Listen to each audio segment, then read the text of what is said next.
Section 5.5 is on finding the equations of linear models. In Section 5.4, we found the equations of lines. Linear models are going to be lines that are based off of data. Let's look at example 1 here. The average time that Americans spend watching television has increased approximately linearly from 30.9 hours per week in 2002 to 31.7 hours per week in 2004. Let A be the average time in hours per week that Americans spend watching television in the year that is T years in 2000. So first we want to write the information in a set of ordered pairs.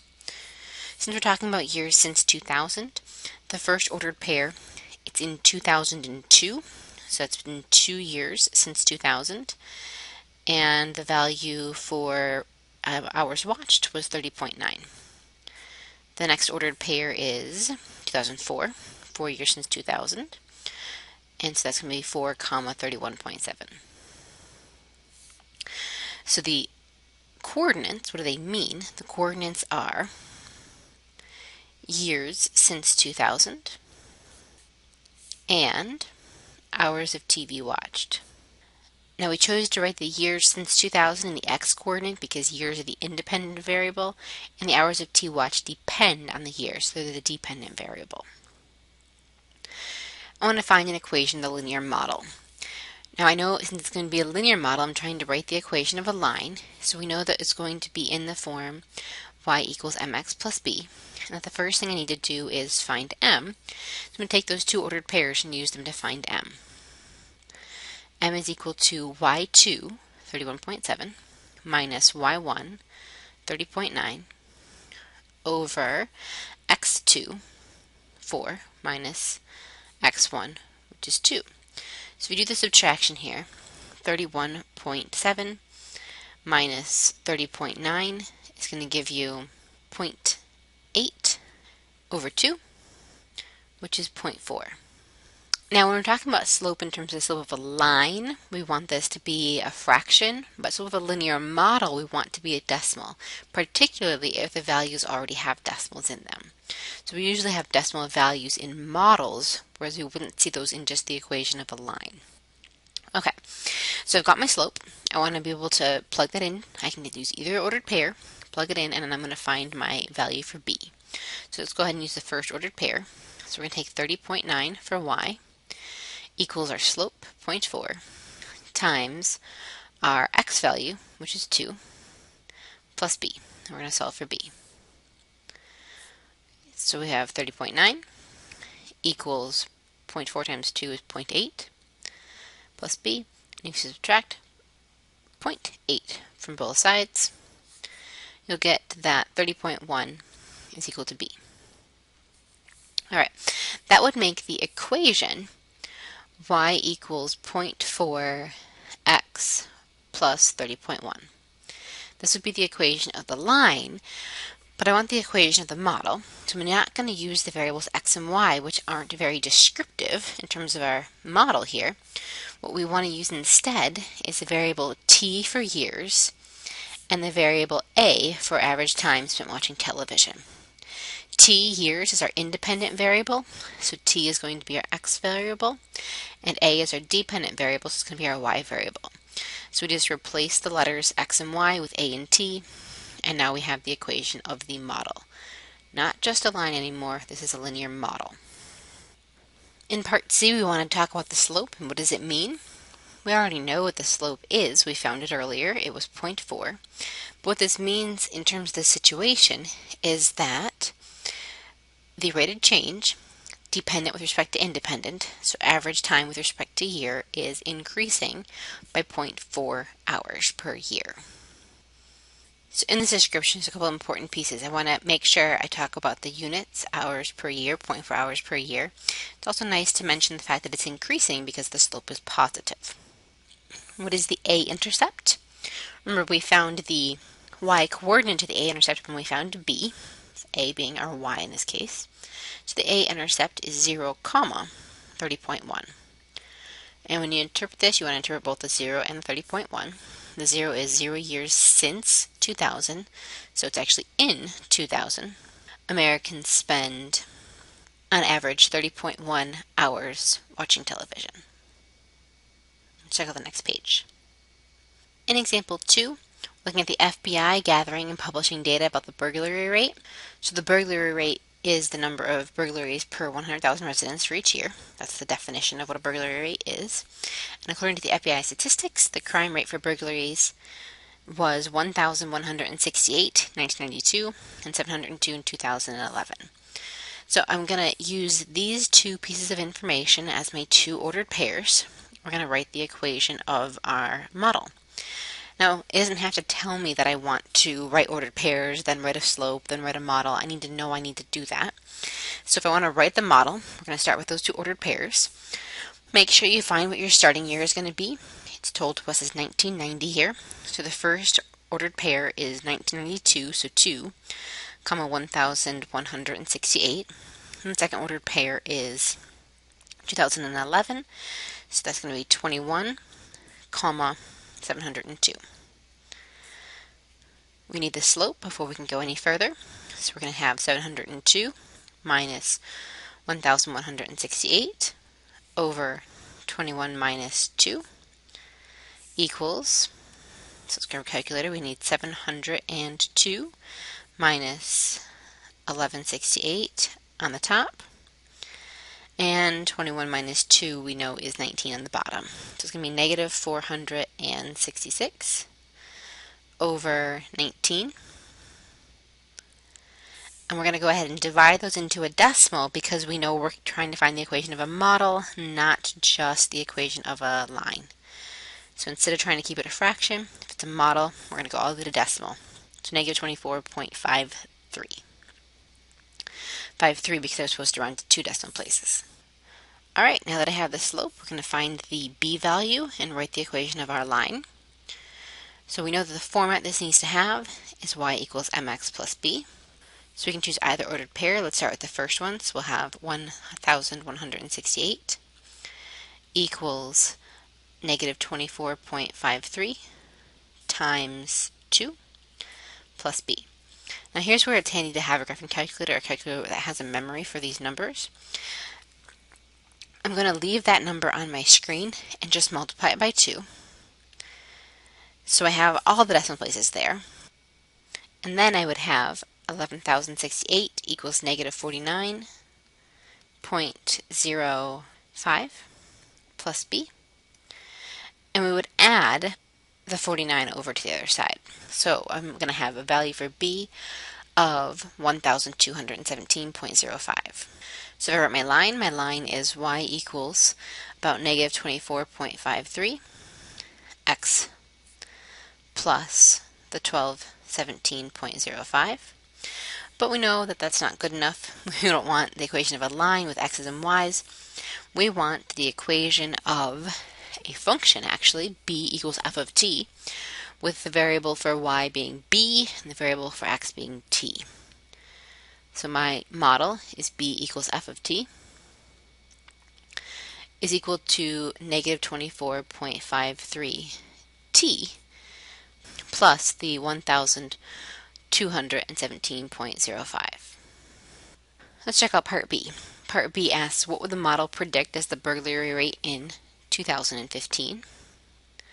So since we're talking about years since 1990, 2015 is going to be the t-value 25. So what I'm looking for is f of 25. Let's grab our calculator. And we know we want to take negative 24.53 times 25 plus 1,217.05. We get 603.8. So the burglary rate was 603.08 burglaries per 100,000 people in 2015. When would the model predict that the burglary rate was 800 per 100,000 residents?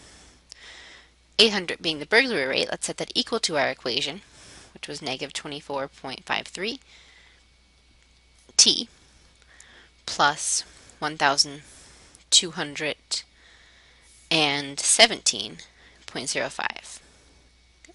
And our goal here is to solve for t. If I want to solve for t, what I need to do first is get rid of the 1,017.05, so we're going to subtract that from both sides. So that gives us negative 24.53t equals, and let's take our 800 minus the 1217.05. So we get negative 417.05, and a divide on both sides by the negative 24.53 is going to get us our t value. So if I do that division, I get 17.001, so our t value of 17. Don't forget to interpret this t value as a year. That's a year since 1990, so that would be 2007 if you add 17 to 1990. So our prediction is that in 2007, there were 800 burglaries per 100,000 residents. Okay, let's check out the next one. In example 3, I've got the data set for the FBI burglary rate, and if we scroll down below, we can see a scattergram of that data. Our first step is to label the scaling.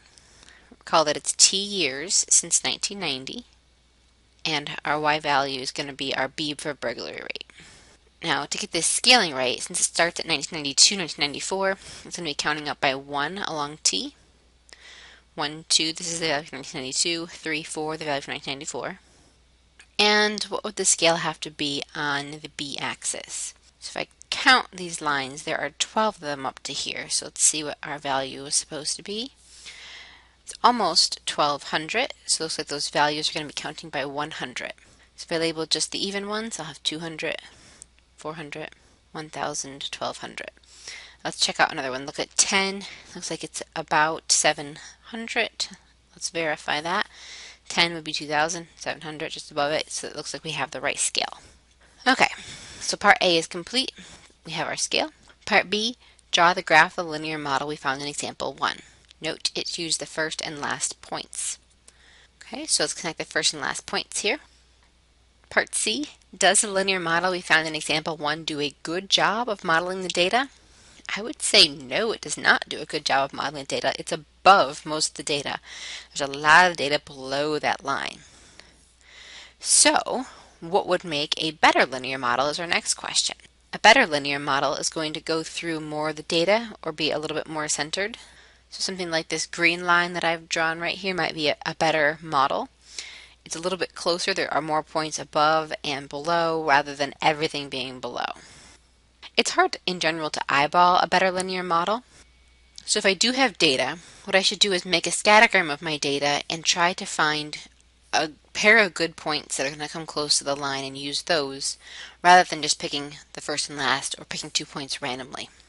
Now the 2 points that on this line that I pick may not actually be on the line at all. So if I look at this line right here, I see that this is a good point. So that might be the 0.5 comma 1000. And another point that looks good is, let's go ahead and use this data point right here.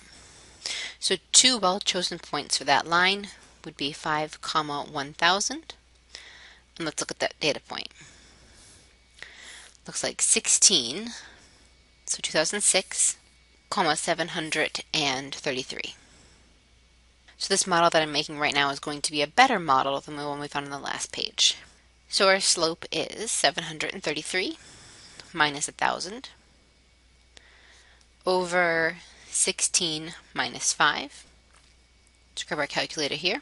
We can do all of that at once. 733 minus 1000 over parentheses 16 minus 5. So our slope is negative 24.27. Similar to our last one, which was negative 24.53, I believe. And let's find the B value. I'm going to go ahead and use my first point. 1000 equals negative 24.27 times 5. So I'm going to have 1000 equals, if I multiply my slope by 5, it would be negative 121.36. So if I add 121.36 to both sides, we'll get the value for B. So the value for B is 1000 plus 121.36, or 1121.36. So the equation of the model is B, or f of t, equals negative 24.27 plus 1126.36. This model and the last model, if you compare them, they have a very similar slope value, but their intercept value was quite a bit different. If I look back at my previous intercept value, The previous intercept value was 1,200. My current B value is 1,100. You can see that's because it is quite a bit lower than the previous one, lower to fit more of the center of the data. But they had a similar slope. They were going in roughly the same direction. The line I drew is a better line, but it's not guaranteed to have been the best line. I'm kind of eyeballing it and trying to make a judgment on this, and because of scaling, because of the thickness of this line versus the thickness of the dots, I may not have a very good eyeball estimation here. So we can do one better. We can find a linear regression of the line. A linear regression of the line is going to take all of your data points into account and evenly balance them. We do this on the calculator. It can also be done on the computer in Excel. And on the calculator, it's going to be called linear regression. It's also called a regression line, least squares regression, or just a least squares line. So on the next page, we're going to use our calculator to do this linear regression line. If you're not sure how to use the TI-84 calculator, there are some calculator tutorials that you can watch on Alana Tuckey's channel. If you type in this link right here, it'll get you a shortcut right to her channel, or you can get the link off of my YouTube page. Alright, so my first step here, I'm looking at this data, is to find the linear regression. We're going to compare that to the models we made.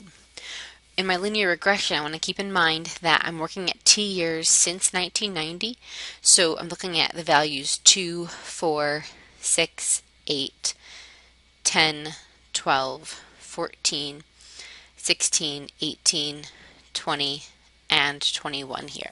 So I'm not going to type these year values in, I'm going to type the years since 1990. So I'm going to go to my calculator. Let's just get a clear screen here. And I want to go into the Stat menu. In the Stat menu, we're going to click on Edit. So you may hit Enter or 1. And if you have any data in there already, you will clear it by going up to the top, hitting the Clear key, and then hitting Enter. That will clear your data. So what we want to do is enter all of the X values and all of the Y values. So I'm going to start by entering 2, 4, 6, 8, 10, 12, 14, 16, 18, 20, and 21 in the first column, then all those Y values in the second column. It's important to make sure that your data lines up, that you have the exact same number of items in both columns here. To do a linear regression, we're going to hit the Stat menu again. This time we're going to go over to Calculate. And since we want to do a linear regression is option 4. It's shortened to LinReg, but that's short for linear regression. So hit the 4 key or go down to number 4. And what it's telling you right now is that it's asking you if you put your X's in L1 and your Y's in L2, that is where you put them. So we're going to just go down here to Calculate. It's going to calculate the linear regression for us. So it's saying that the slope of best fit is negative 21.5. The B of best fit is 1082. Let's write these down. Best fit model is B of F of T equals negative 21.51 plus 1082.79. Alright, what would the linear regression model predict as the crime rate in 2015? So remember that 2015 was a t-value of 25. So we want to plug that 25 into the equation. So we want f of 25 equals, let's go back to our calculator. We're going to take negative 21.51 times 25 plus 1082.79. We get 545.04. So we predict that the crime rate in 2015 is 554.04 per 100,000. In part C, when would the linear regression predict the burglary rate was 800? So we're going to set 800 equal to the equation. So 800 equals negative 21.51t plus 1082.79. And let's solve for t. So our first step is to subtract the 1082.79 from both sides. So we take 800 minus 1082.79 and get negative 282.79 equals negative 21.5t. That was negative 21.51. Let me throw that 1 in there. I forgot that. when I had the right numbers, and then we divide by negative 21.51. So we divide by negative 21.51, and we get a t-value of 13.15. Since that's a year value, we're going to add it to our starting year, which is 1990. This gives us 2003. So in 2003, the burglary rate was about 800 per 100,000 residents. Which model does a better job at making predictions, the one created by hand with 2 points or the regression model? Explain. Let me use my calculator to graph the regression model. It's going to give us a better idea. The regression model was negative 21.51 times my variable plus 1082.79. And I'm going to turn the plot on so I can look at my scattergram of my data as well as this graph at the same time. And because the data is in stat, we're going to do a zoom stat, which is option 9. We can see the data and the line showing up. The calculator is doing the best fit, and it's finding the center of the data. This is a much better line than the one that went through first and last. The one we did by eyeball was pretty good, but to see how it compares, let's go ahead and graph that one also. The model that we did when we eyeballed it was negative 24.27 t plus 1126.36. Let's graph it again, and you can see that line showing up in red. Okay, you can see that I still cut it a little bit higher, and because it's a little bit higher, it's closer to the top two and not as close to the bottom ones. So this one right here is getting in the center a little bit more. And I wasn't able to do that based on the thickness of those pixels. It's something that my eyes weren't able to judge. So the regression model is the better model because it takes all of the data points into account. Any by hand method will only use 2 points.